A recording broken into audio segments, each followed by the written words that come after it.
Therefore every scribe which is instructed unto the kingdom of heaven is like unto a man that is an householder, which bringeth forth out of it the treasure, his treasure, things new and old.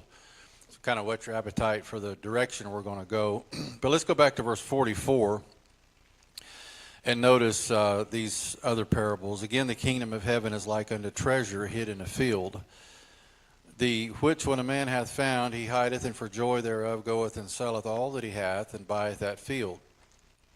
Again, the kingdom of heaven is like unto a merchant man seeking goodly pearls, who, when he had found one pearl of great price, went and sold all that he had, and bought it. Again, the kingdom of heaven is like unto a net that was cast into the sea, and gathered of every kind, which when it was full they drew to shore, and sat down and gathered the good into vessels, but cast the bad away. So shall it be at the end of the world. The angels shall come forth, and sever the wicked from among the just, and shall cast them into the furnace of fire, and there shall be wailing and gnashing of teeth. Jesus said unto them, Have ye understood all these things? They said unto him, Yea, Lord. Then said he unto them, Therefore every scribe which is instructed unto the kingdom of heaven is like unto a man that is an householder, which bringeth forth out of the treasure, his treasure, things new and old. So this whole chapter has been a chapter on the kingdom parables. Everything in it has been parables. Starts off with the parable of the sower, and the parable of the tares, then the mustard seed and leaven, and then Jesus explains the tares, and then we just have the three that we just read now. So let's think about this term householder in verse 52. The kingdom of heaven is like unto a man that is an householder. So we don't use that word much today. I mean, what would it mean to us? Well, a good definition, and I want to give you several, but in the Greek it means the head of a family, the goodman or master of the house. We don't use the word goodman in our day much either. If you was to say, I'm a goodman, they'd say, oh, you're a good man. That's the way we would look at it. We don't associate goodman as a title, but in the Bible, goodman is a title, like householder. It refers to the owner and head of a household who has authority over his house and servants and family and possessions. So he's in charge of that entire domain. Essentially, the patriarchal lord or goodman of a house in that culture. I guess a good explanation might be someone like Abraham. Abraham was a patriarch. He was over his entire house. He had servants, and he had authority. Back in those days, there wasn't any rule of law per se. There was no justice of the peace or sheriff you could go to if there were events that happened. In fact, remember when Lot got captured, Abraham took 300 of his trained servants, and they went after Lot and his family and delivered them from the enemy. So he had authority to do that. The one who has the authority to hire, fire, open and shut the door, defend the house, and give a feast, and also settle accounts. All these are definitions of a householder. So let's go back now to verse 24 of Matthew 13 and look at something here, because it also involves this word householder. Another parable put forth unto them, saying, The kingdom of heaven is likened unto a man which sowed good seed in his field. But while men slept, his enemy came and sowed tares among the wheat, and went his way. But when the blade was sprung up and brought forth fruit, then appeared the tares also. So the servants of the householder, there's that word, the servants of the householder came and said unto him, Sir, didst not thou sow good seed in thy field? From whence then hath it tares? He said unto them, An enemy hath done this. The servant said unto him, Wilt thou then that we go and gather them up? But he said, No, or nay, lest while ye gather up the tares, ye root up also the wheat with them. Let both grow together until the harvest, and in the time of harvest I will say to the reapers, Gather ye together first the tares, and bind them in the bundles to burn them, but gather the wheat into my barn. So let's kind of analyze. We've already analyzed this parable, but what I want to look at today is analyzing this parable in light of the householder and the definition we've been given regarding his role. We're going to find there's four 4 instances in Matthew where the word householder is used, and there's 12 instances in the New Testament. So it is kind of a common term. But the householder in this parable is the owner of the field who hired servants and has authority over what is planted. So obviously we see that. Verse number 24, a man sowed good seed in his field. All right, so he did the right thing. He sowed the good seed. He didn't intentionally sow. You never intentionally sow weeds. I mean, how ridiculous would it be to, sow your garden and then at the same time throw in a little foxtail, or throw in some crabgrass, or some thistle. I mean, be crazy, wouldn't it? I'm gonna sow myself more work. Well, obviously he didn't do that. He sowed good seed. So he's taking care of his crop. He is the one ultimately responsible for the harvest and how the crop is handled. We see that. But also remember in Matthew 13, these parables are describing or picturing God's kingdom or heaven's kingdom on earth. So let's bear this in mind as we look at this idea of a householder and how he plays a role in these parables. And all of these parables are 7 in this passage in chapter 13. There are 7 parables that deal with God's kingdom on earth. So these parables are describing or picturing God's kingdom or heaven's kingdom on earth. So now look at verse number 9 again of Matthew 13. Let's go back and retrace our steps. In Matthew 13:9 it says, "Who hath ears to hear, let him hear. And the disciples came and said unto him, Why speakest thou unto them in parables? He answered and said unto them, Because it is given unto you to know the mysteries of the kingdom of heaven, not to them, but to them it is not given. For whosoever hath, to him shall be given, and he shall have more abundance. But whosoever hath not, from him shall be taken away even that he hath." Now, I want to stop there because that verse is a little confusing. If we just read that in terms of the way we think today, we would think that doesn't make sense to me. But what I want us to understand is this. These parables are teaching how God would run earth if heaven was on earth. You see? So I want us to really kind of catch that, more or less that understanding or that meaning as we go through this lesson, because I think it will help us better understand what Jesus is trying to say. So look at verse number 12 again. It says, "For whosoever hath, to him should be given." So if you have, you're going to be given more. Well, you would think, the world we live in, if you have, the world wants to take from you and give to everyone else. That's the way our world runs. If you've got a lot, well, you don't deserve that. So we're going to take from you and we're going to give to them, right? We see the difference here. I want us to begin to see the difference, the way God would run this world versus the way the current ruler of this world is running this world. And I'll get a little more specific as we go along. But it says again in that verse, "But whosoever hath not, from him shall be taken away even that he hath." Well, this is a heavenly principle. You can't understand this in earthly terms. It's a heavenly principle. And he says that actually, if you go to, it's either Matthew 25 with the parable of we'll just see if we can quickly find that. Yeah, the parable of the talents, in Matthew 25, verse number 29. He says it's the same thing here again. And back up to 27. "Thou oughtest therefore to have put my money to the exchangers, and then at my coming I should have received mine own with usury. Take therefore the talent from him." This is the man that hid the talent.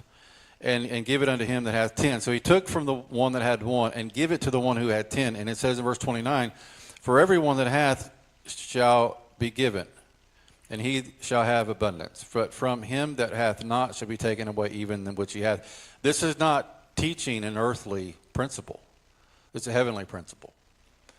And let me give you an example of that. And this is one way that I think we can relate to this. The more you do for the Lord, and let's just call it in the church setting like we're in today, the more you're willing to do for the Lord.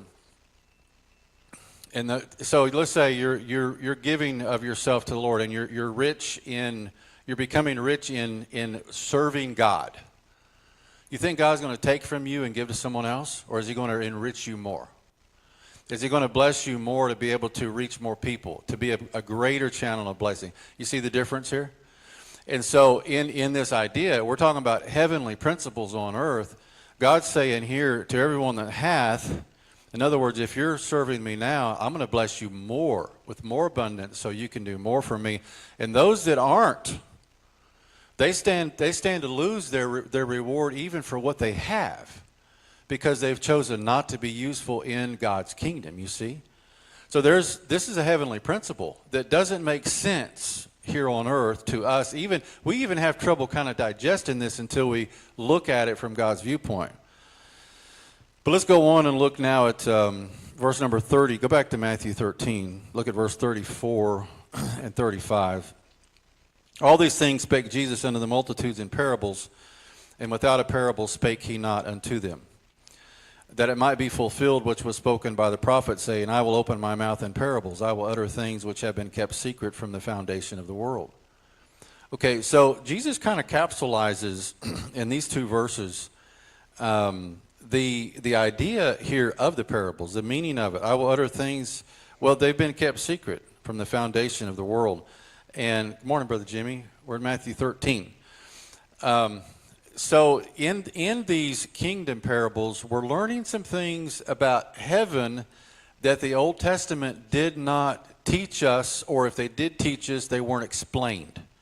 And so Jesus is doing a good job of that. Now, in this parable that we just read in the wheat and the tares, the householder makes the wise decision to separate the tares at harvest. So notice in verse number 27, first of all, notice that the servants came and asked the householder, Sir, didst not thou sow good seed in thy field? From whence then hath it tares? So we notice the difference between the servants and the householder. The servants were surprised that tares were found. The householder was not surprised, because he knew, and in fact he even says in verse 28, he said unto them, an enemy hath done this.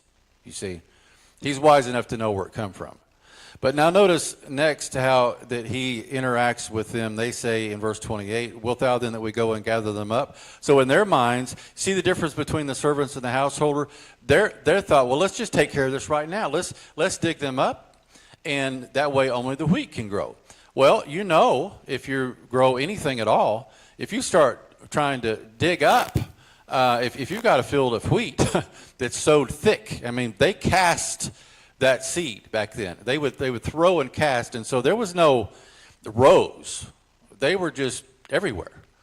So if the tares then were cast, those seeds were cast, and they're intermingled everywhere, you start pulling up the tares, and next thing you know, well, you put a wheat plant up. There's another wheat plant gone.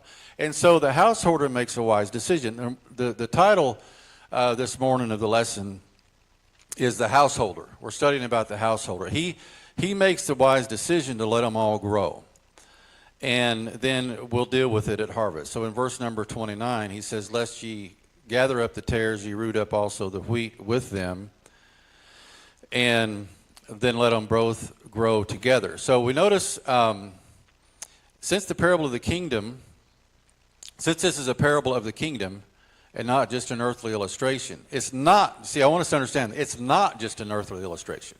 It's a parable of the kingdom. All of these are. And so we have to get our thinking cap on, our heavenly mind on, to understand what Jesus is saying, because he even asked the disciples in verse number 51, have ye understood all these things? And they said unto him, yea, Lord.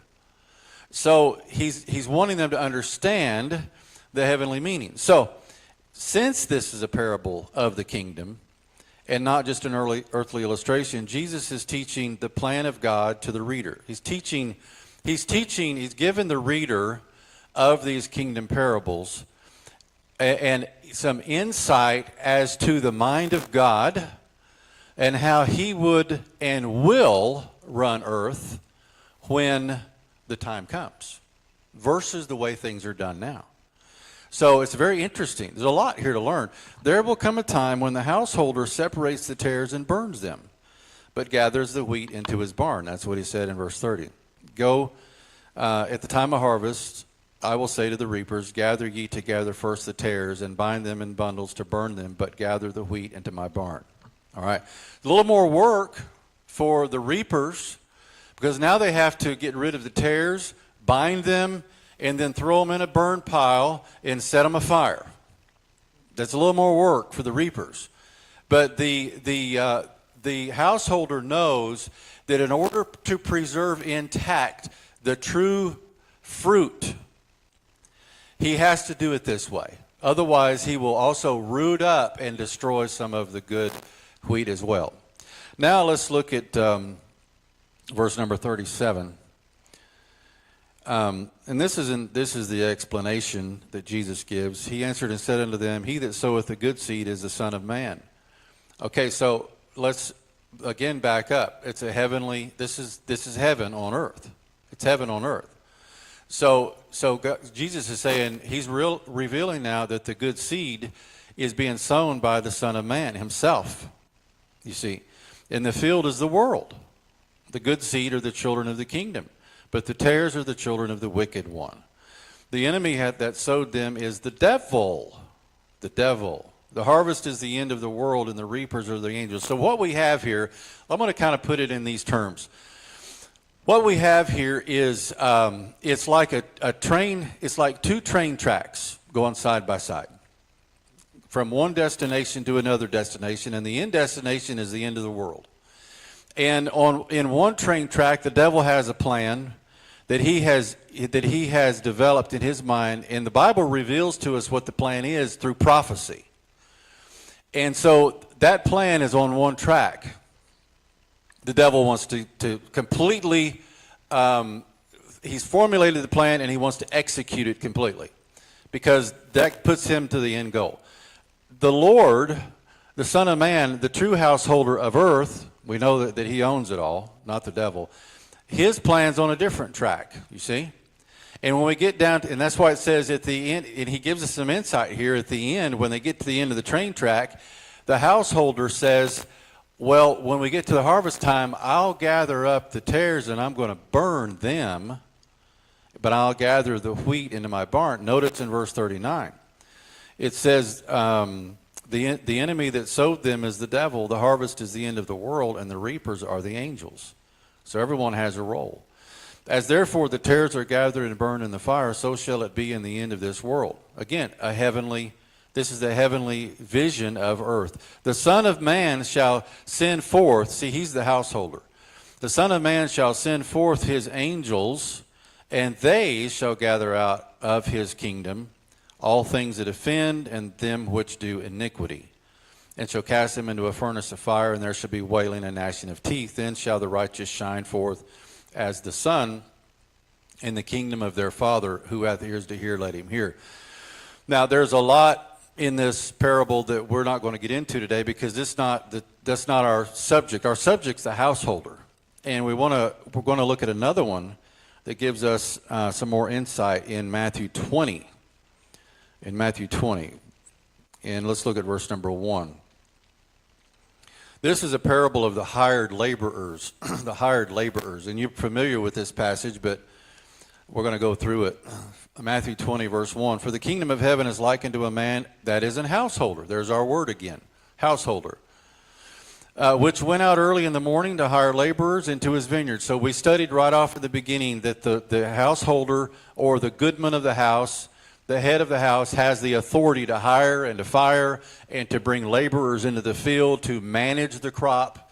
And so this is what he's doing. He goes out early to hire laborers in his vineyard. Verse 2. And when he had agreed with the laborers for a penny a day, he sent them into his vineyard. This was a normal day's wage. And he went out about the third hour and saw others standing idle in the marketplace, and said unto them, Go ye also into the vineyard, and whatsoever is right I will give you. And they went their way. Again he went out about the 6th and 9th hour, and did likewise. And about the 11th hour he went out and found others standing idle, and said unto them, Why stand ye here all day idle? Well, they said unto him, Because no man hath hired us. And he said unto them, Go ye also into the vineyard, and whatsoever is right, that shall ye receive. Now let's put this kind of in perspective. This may not have been the same exact location, because there are places in cities like this where men would congregate, and that would be the goodmans of houses, or the householders, or the managers of crop fields knew where the laborers hung out. And we don't see that as much today, but it actually took place even earlier in my life, when we used to raise some crops in Garrett County, and we would hire migrant workers that were there, and they were available, and you knew where to go find some, and say, I need 5 today. And the guy that kind of took charge, he'd give me 5 men. Or I need 10 today, I need them for a week. Okay, no problem, you're set up. So you would go to these places where the hired laborers would congregate. And so in this particular instance here, it looks like there were different places where these laborers would congregate. And notice in verse number 6, about the 11th hour, he went out and found others. See, he went out and found them, standing idle, and said unto them, Why stand ye here all day? And they said, Because no man hath hired us. He said, Go ye also into the vineyard, and whatsoever is right, that shall ye receive. We're in Matthew 20. So when even was come, the Lord of the vineyard said unto his steward, Call the laborers, and give them their hire, beginning from the last unto the first. And when they came that were hired about the 11th hour, they received every man a penny. But when the first came, they supposed that they should have received more, and they likewise received every man a penny. And when they had received it, they murmured against the goodman of the house, and saying, These last have wrought but 1 hour, and thou hast made them equal unto us, which have borne the burden and the heat of the day. But he answered one of them, and said, Friend, I do thee no wrong. Dost thou not agree with me for a penny? Take that thine is, and go thy way, and I will give unto this last, even as I unto thee. Is it not lawful for me to do what I will with mine own? Is thine evil because I'm good? So the last shall be first, and the first last, for many are called, but few chosen. All right, we're learning about the householder. And the householder interacts with one of these servants because they're murmuring. The ones that were hired at 6 or 7 a.m. and they worked 12 hours, and they borne the heat of the day. They worked hard. And they got a penny. But the ones that came in on the very last hour also got a penny. And this just didn't sit well with the ones who'd been there all day.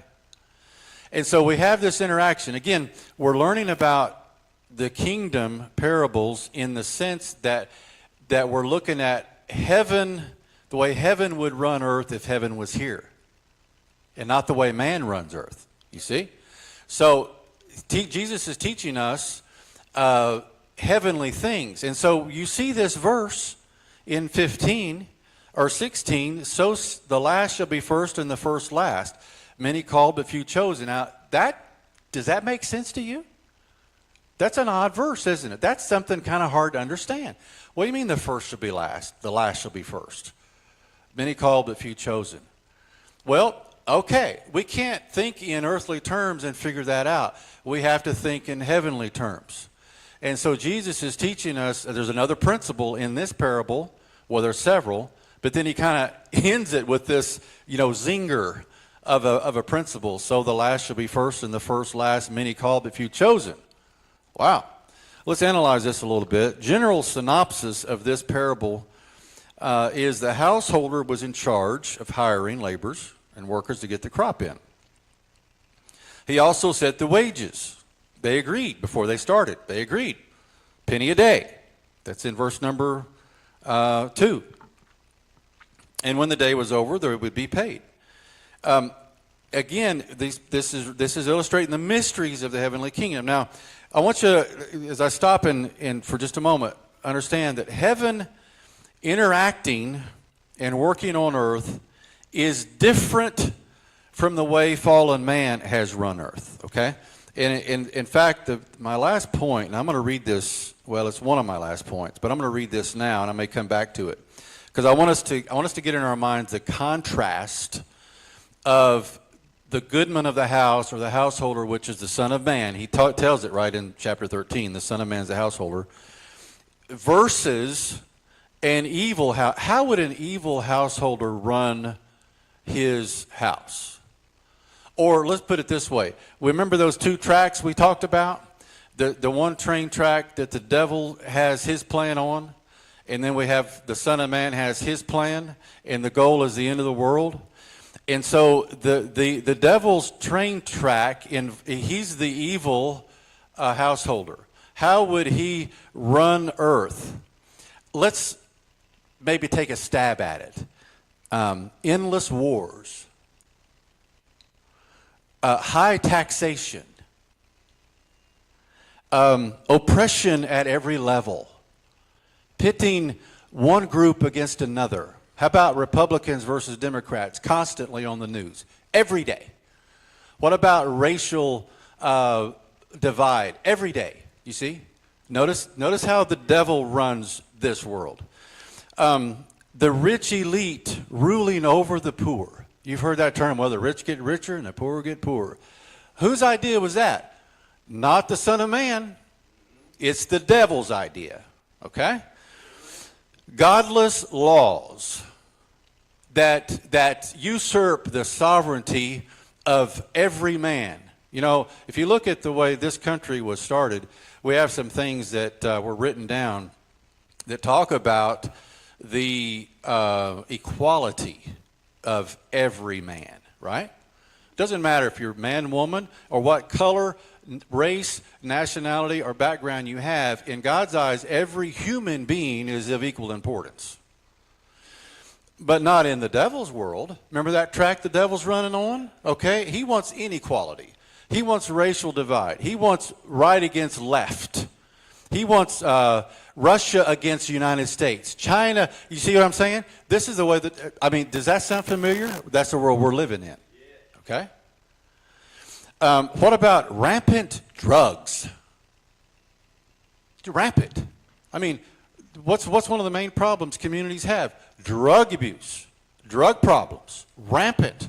Okay? Whose idea? Not the Son of Man, the devil's. You see, so this evil householder is running this world a certain way on one track, and his goal is the end of the world. And we see the track, we're living in that track, unfortunately. And so these kingdom parables are teaching us how God would and will run earth when we get to that point, okay? What about rampant gambling and all of that goes along with that, okay? All legal, just fine. Ruin your life. Amen. Devil doesn't care. Send them all to hell anyway. He knows he's going there. He doesn't care. I've said this before, and I'll say it again. It's an old saying I've heard older preachers say, the devil will feed you his corn and then choke you on the cob. And he's good at that. Now, let's go back to our lesson here. Heaven interacting on earth is different from the way fallen man has run earth. Go back to Matthew chapter 13. And let's look at verse number 35, because it says in that verse that it might be fulfilled, which was spoken by the prophet, saying, I will open my mouth in parables. I will utter things which have been kept secret from the foundation of the world. An example of this mystery is in Matthew 19 and verse 30. Matthew 19 and verse 30. But many that are last shall be first, and the first shall be last. I mean, chew on that a while. Figure that one out, right? What's that mean? Challenge you. Go home and read that. All right. According to the law of Moses, a hired laborer was to be paid his wages at sunset. That's Deuteronomy 24:15. We won't read that, but just for reference sake, the way things worked in those days. Well, let's read it. I want you to read it because I want you to see what it says. Deuteronomy 24:15. There's an explanation given. Look at its numbers, Deuteronomy 24 and verse 15. There's an explanation for them being paid daily. It says, Deuteronomy 24:15, at his day thou shalt give him his hire, neither shall the sun go down upon it, for he's poor, and setteth his heart upon it, lest he cry against thee unto the Lord, and it be a sin unto thee. So the law of Moses states if you hire these are called day laborers. Day laborers didn't have a consistent job. and they congregated so they could find work on a daily basis, and they didn't know if they were going to work that day or not. And if they did find work, they were paid at the end of the day because they had bills to pay and they didn't have a steady income. So God says pay them every day. So that's what this refers to in Matthew 13. Let's go back to Matthew 13 and verse number 8. Matthew 13 and verse number 8. I think that's where we're at. Let's see here. No, that's not actually where we're at. We're in our parable in Matthew 20. Please go back to chapter 20. And now let's look at verse number 8, because I wanted to explain just a couple things before we moved on. Matthew 20, verse 8, so when even was come, the Lord of the vineyard said unto his steward, call the laborers, and give them their hire, beginning from the last unto the first. So we ask the question, why did they pay those who were hired last first? Didn't that just open up a can of worms? Why wouldn't, if I wanted to keep down the murmuring from those that had worked all day, why would I pay the ones who came in on the tail end and got the good end of the deal that day? I mean, they got a good deal. They worked 1 hour and got a full day's pay. Why would you pay them first and let those who worked all day see that?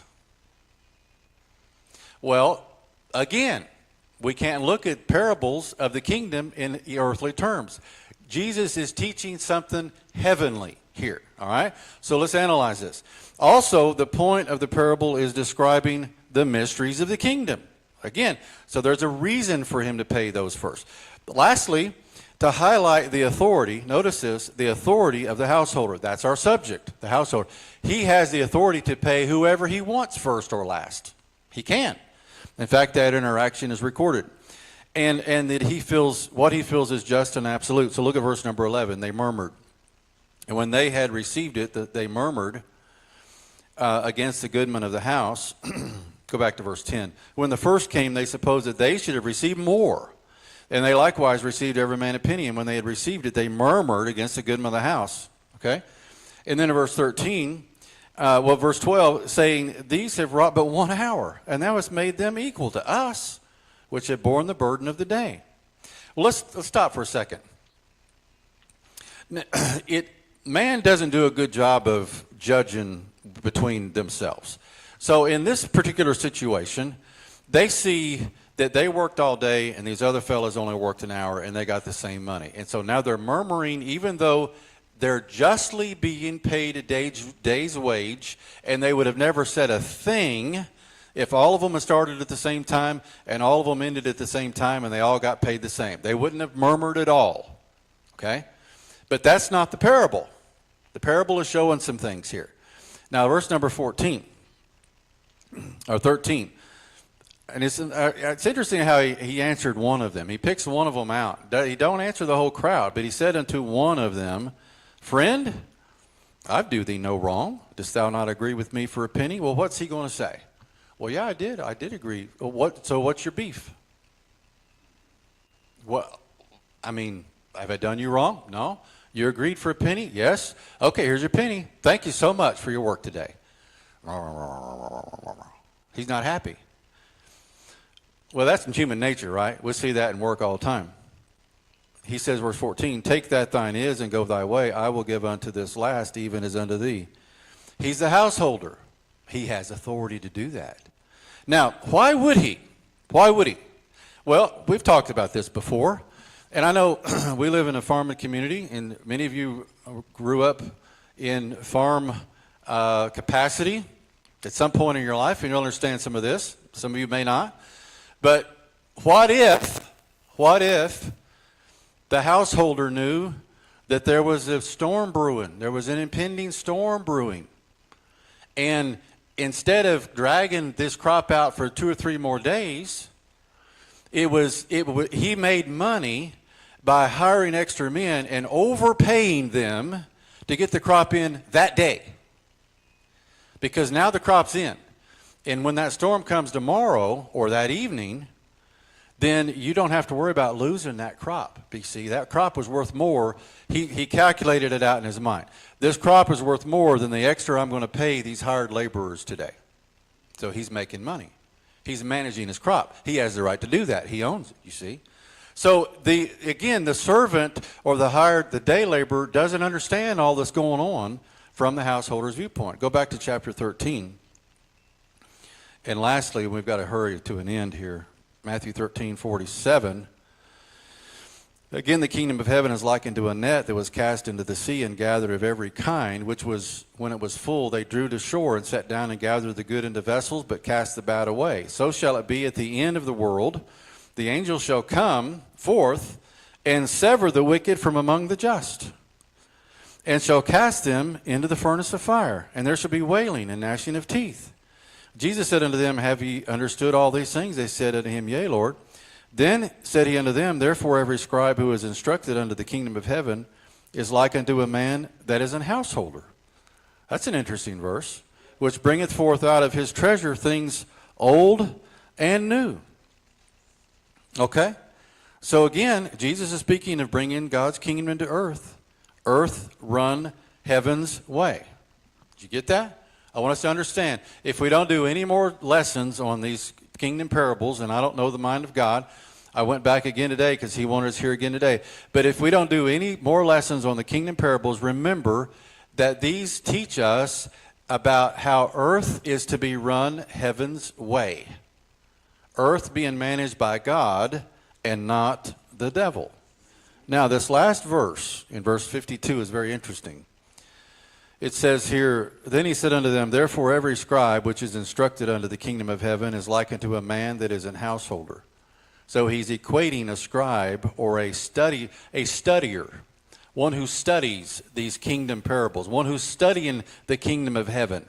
If you're studying this and you're trying to understand this from heaven's viewpoint, okay? And I think God is challenging us, and the New Testament is littered throughout Matthew, Mark, Luke, and John with these kingdom parables. Why did Jesus intersect this all in throughout the Gospels? He's wanting us to start thinking differently. He's wanting us to start thinking about how heaven does things and not earth, because we're earthly people and we think that way. This verse is the capstone of the entire list of 7 parables, this entire chapter that we just read. Every scribe, and I'll close with this. Every scribe is the disciple who truly understands my teachings on the kingdom, is like unto a man that's a householder. The treasure is the revealed truth of the kingdom in the Old Testament, expounded upon in the light of Jesus Christ. The revealed truth. He said in verse number 35, it was mysteries that were hidden from the beginning of the world. Things old and new, it says. That's the Old Testament, and fresh revelation from Christ. So the teachings of Christ unlocked a lot of things hidden in the Old Testament. You realize that? Do you realize that the book of Hebrews unlocks the reasons for all the sundry laws back in the book of Moses, 5 books? I mean, it unlocks it. It's these mysteries. Paul talks about the mystery of the church. He unlocks the mystery of the church. God give him that responsibility to teach on the mystery of the church. It was hidden in the Old Testament, expounded upon in the New, you see. So it says here that every scribe, every reader, every learner which is instructed unto the kingdom of heaven is like unto a man that is an householder. So we'll close with that. All right, let's stand and be dismissed.